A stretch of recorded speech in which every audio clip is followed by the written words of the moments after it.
of the dark people of this continent will face the judgment of God. America, white America, I charge you, guilty of the decimation of the native tribes, guilty committing heinous, ugly, despicable, unprovoked, inhumane treatment of the dark people of this continent. America, you must repent. 1, you must rebuild the world of this indigenous people. 2, turn to blacks. Restore and repay the damage done. This is not a request.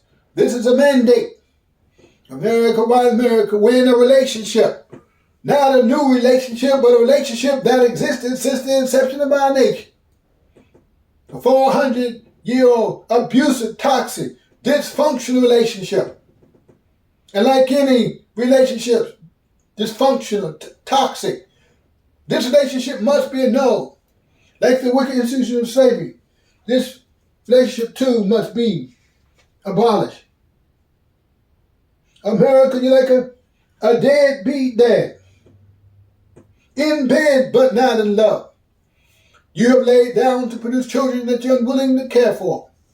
But your law insists, so don't be hypocrites, that if a man laid down with a woman, produces a child, that he is responsible for that child for 18 years until it's come of age. We as blacks are like your children, the offspring of an illegitimate relationship, the fruit of your loins. You bought us, you sold us, you owe us.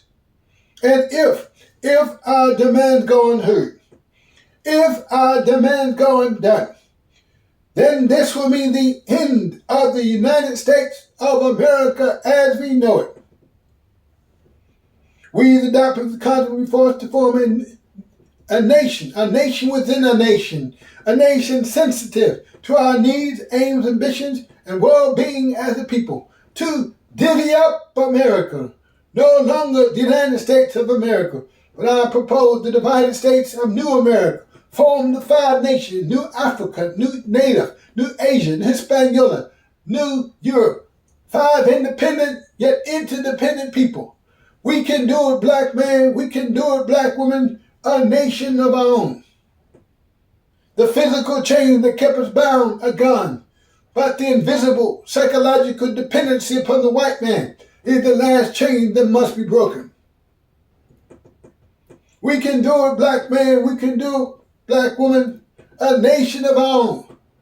For we already have the tools for success. For we are already the draftsmen, the craftsmen, the artists, the artisans, the architects, the doctors, the lawyers, the leaders, thinkers, and theologians. We can police our own. We need not be like dogs gunned down in the streets of North America. No more strange fruit hanging from the poplar trees. Freedom is sweet, my brothers and sisters, but freedom means sweat. And if we gotta sweat, let's sweat for ourselves this time. For we stand here today united under one flag, the red, the black, the green flag. Red is for the color of the blood that must be shed for our freedom. Black is for the color of our noble and majestic race. Green is for the color of the beautiful foliage of our motherland. But there's gentrification. This gentrification is an act of war, a land grab, like the Native American land grab, intended to lock us out of American society so that we simply die on the vine, relocating black, brown, white back to ghettos and slums of North America is not an option. America, white America, you have had the history of treating us wrong all too long. Your lack of morality, your lack of spirituality, your bankrupt of decency and fair play as far as it comes to our people. Again, this loveless, unholy matrimony between the light and dark people of this continent has run its course. America, white America, get right or get left. Again, leaving you perhaps a foregone conclusion that you have never, historically or otherwise, done right by our people. And it would be insane, perhaps even ludicrous, for us to believe that you will change now.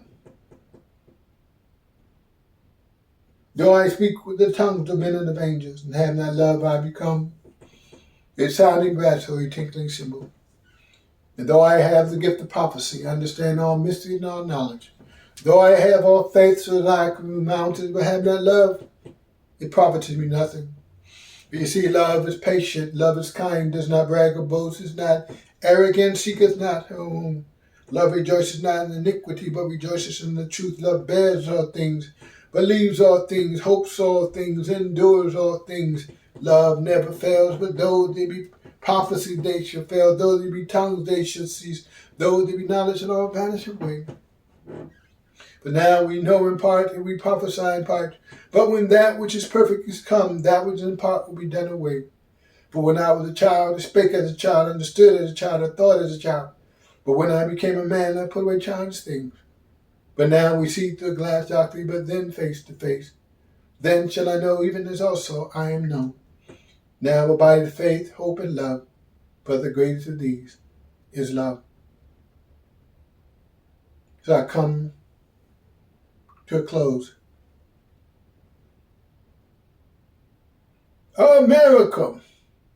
Why a miracle?